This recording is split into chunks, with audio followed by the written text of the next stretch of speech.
मैं हूं पवन कुमार गड़कर और मैं लेकर आ चुका हूँ part 16 of chapter 2.2 capacitor and capacitance class 12th। तो पिछले वीडियोस में हमने न्यूमेरिकल्स किए थे। अब हम किरचॉफ्स लॉ और व्हीटस्टोन ब्रिज भी देख लिया था। किरचॉफ्स लॉ करने वाले हैं, ठीक है। ये सबसे इंपॉर्टेंट है। अभी हम कैपेसिटर पढ़ रहे हैं, इसलिए हम कैपेसिटर वाले क्वेश्चन ही करेंगे किरचॉफ्स लॉ में। लेकिन किरचॉफ्स लॉ में क्या है, बेसिकली हर टाइप के क्वेश्चन आते हैं जो हम आगे 4th चैप्टर करने वाले हैं। उसमें हम आगे और किरचॉफ्स लॉ अच्छे से पढ़ेंगे और डीप में उसके क्वेश्चन करके देखेंगे। पर अभी फिलहाल के लिए कैपेसिटर्स के बेसिस पे भी किरचॉफ्स लॉ लगता है और किरचॉफ्स लॉ के क्वेश्चन आते हैं in the form of capacitors only.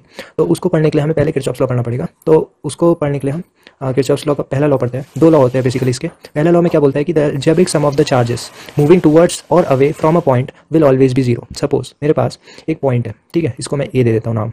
इस पॉइंट पे चार्ज आते हैं, बहुत सारे चार्ज आ रहे हैं। सपोज ये Q1 आ रहा है, Q2 आ रहा है, ठीक है, और यहाँ से जा भी रहे हैं, Q3 जा रहा है, Q4 भी जा रहा है, ठीक है, और Q5 आ रहा है, ठीक है। ऐसे कुछ चार्जेस है, एक पॉइंट है, इसमें से कुछ जा रहे हैं कुछ आ रहे हैं। मतलब एक पॉइंट पे कितना चार्ज होगा टोटल, वो हमेशा जीरो होगा, ठीक है। मतलब जो भी ये आएगा, ये Q1 आ रहा है और Q2 आ रहा है, Q3 आ रहा है और Q3 जा रहा है, Q5 आ रहा है और Q3 जा रहा है और Q4 आ रहा है और Q4 जा रहा है, ठीक है। ये होगा अलजेब्रिक सम इसका जीरो, ये कह रहा है, ठीक है। किरचॉफ्स फर्स्ट लॉ क्या कह रहा है कि एक पॉइंट पे जो भी पूरा चार्जेस होगा, हमेशा एक पॉइंट पे जीरो होगा चार्ज। क्यों? क्योंकि जितने भी चार्जेस आ रहे हैं उसको प्लस करते जाओ और जितने भी चार्जेस जा रहे हैं उसको माइनस करते जाओ, तो बचेगा क्या, लास्ट में जीरो बचेगा। ये किरचॉफ्स का फर्स्ट लॉ कहता है कि जो जो चार्जेस आते हैं पॉइंट पे उसको प्लस करते जाओ, उसके आगे प्लस साइन लगाते जाओ, और जो जा रहे हैं, ठीक है, जो चार्ज जा रहा है उसके आगे माइनस चार्ज लगाते जाओ और लास्ट में उनका अलजेब्रिक सम करो तो वो जीरो आएगा, ठीक है। ये किरचॉफ्स का फर्स्ट लॉ बोलता है। इसके बेसिस पे हम कुछ क्वेश्चंस कर सकते हैं या फिर 1-2 मार्क्स में क्वेश्चन पे किरचॉफ्स का फर्स्ट लॉ पूछ लिया जाता है, तो ये आपको याद रखना है, ठीक है। अब किरचॉफ का सेकंड लॉ क्या कहता है? किरचॉफ का सेकंड लॉ एक क्लोज सर्किट के रूप में है। मतलब जब भी एक क्लोज सर्किट होगा तब वहाँ किरचॉफ का सेकंड लॉ लगेगा। ओपन सर्किट में किरचॉफ का सेकंड लॉ नहीं लगता, ठीक है। तो एक क्लोज सर्किट में लगेगा। क्लोज सर्किट में क्या कहता है कि क्लोज सर्किट में total EMF of a circuit should be equal to algebraic sum of potential of capacitor in the circuit. क्योंकि हम यहाँ कैपेसिटर पढ़ रहे हैं इसलिए किरचॉफ्स लॉ कैपेसिटर की बात कर रहा है, लेकिन किरचॉफ्स लॉ कैपेसिटर के लिए नहीं होता, सबके लिए होता है। यहाँ algebraic sum of potential difference of all the devices होता है, लेकिन यहाँ अपन कैपेसिटर पढ़ रहे हैं इस चैप्टर में, इसलिए हम कैपेसिटर के बारे में अभी देख रहे हैं। तो इसमें क्या कह रहा है कि जो टोटल ईएमएफ ऑफ सर्किट है हमेशा इक्वल होना चाहिए algebraic sum of potential of capacitor. इसका मतलब कि ईएमएफ क्या है, यहाँ पे नई टर्म आई है ईएमएफ। ईएमएफ मतलब electric motive force, electromotive force होता है।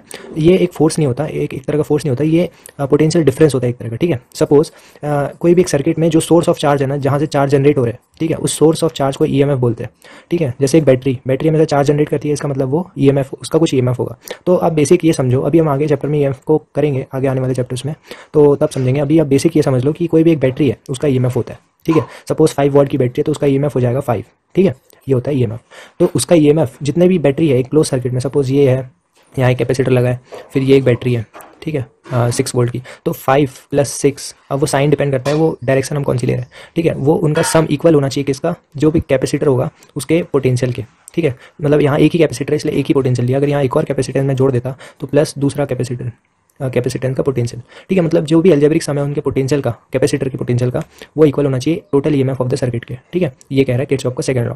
अभी हम एग्जांपल के थ्रू समझते हैं। सपोज ये एक हमारे पास बैटरी है V, इस पे पोटेंशियल है, और ये एक कैपेसिटर है और दूसरा एक कैपेसिटर है, ठीक है।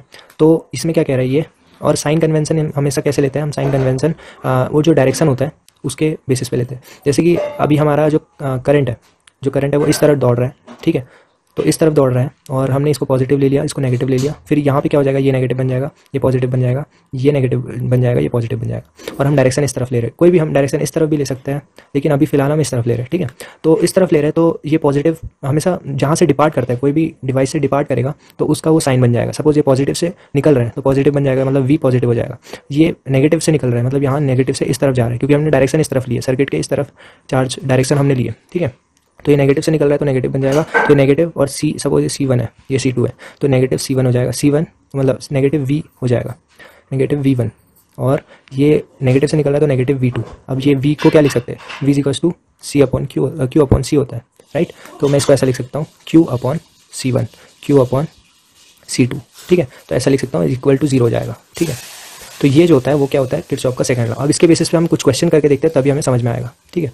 तो क्वेश्चन क्या कह रहा है, calculate the potential difference between point A और बी। ये पॉइंट ए है, ये पॉइंट बी है, इसके बीच का पोटेंशियल डिफरेंस निकालना है, ठीक है।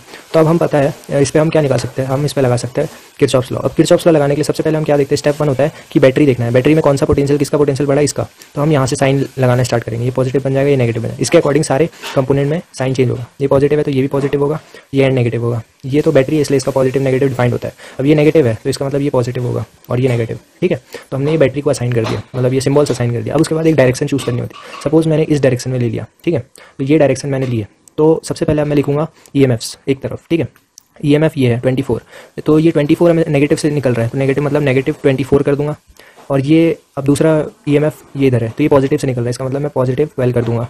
अब ये जो है पॉजिटिव से निकल रहा है, मतलब ये पॉजिटिव V1 कर दूंगा। सपोज ये इसका पोटेंशियल V1 है, इसका पोटेंशियल V2 है, और यहाँ पे भी पॉजिटिव से निकल रहा है, इसका मतलब मैं पॉजिटिव V2 कर दूंगा, ठीक है। इसी इक्वल्स टू 0 हो जाएगा। तो ये मेरे पास वैल्यू आ गई। अब V मैं जानता हूँ क्या होता है, Q/C होता है, ठीक है। तो यहाँ पे Q तो पूरे सर्किट में सेम रहेगा, तो इसलिए मैं ऐसा लिख सकता हूँ इसको, प्लस Q/C1। सपोज ये C1 है और ये C2 है, तो मैं C1 लिख रहा हूँ plus Q/C2, right, is equals to 0। अब यहाँ पे 4 माइक्रोफैरेड है, तो मैं इसको 4 माइक्रोफैरेड भी लिख सकता हूँ, 4 × 10⁻⁶।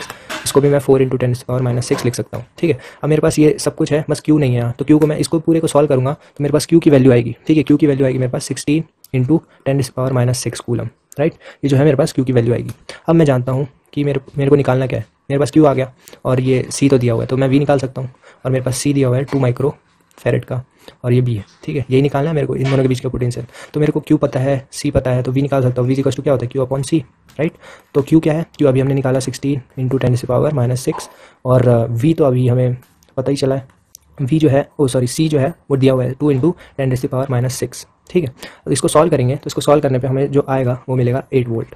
तो आंसर हमारा 8 वोल्ट आ गया। तो आई होप आपको समझ में आया कि हमने किरचॉफ सेकंड लॉ की मदद से इस सर्किट को सॉल्व कैसे किया, इसके बीच का पोटेंशियल कैसे निकाला। अब इस पे बहुत बड़े बड़े सर्किट भी आ सकते हैं। आपको मैंने छोटा एग्जांपल दिया, क्वेश्चन अगर आप NCERT से उठाकर देखोगे तो बहुत बड़े बड़े क्वेश्चन, बहुत बड़े बड़े सर्किट भी है। तो उसको आप जितना सॉल्व करोगे उतना आपकी कैपेबिलिटी बढ़ेगी सॉल्व करने की, उतना अच्छे से आप इजीली सॉल्व कर पाओगे। तो आई होप आप प्रैक्टिस करोगे, और मिलते हैं अगली वीडियो में।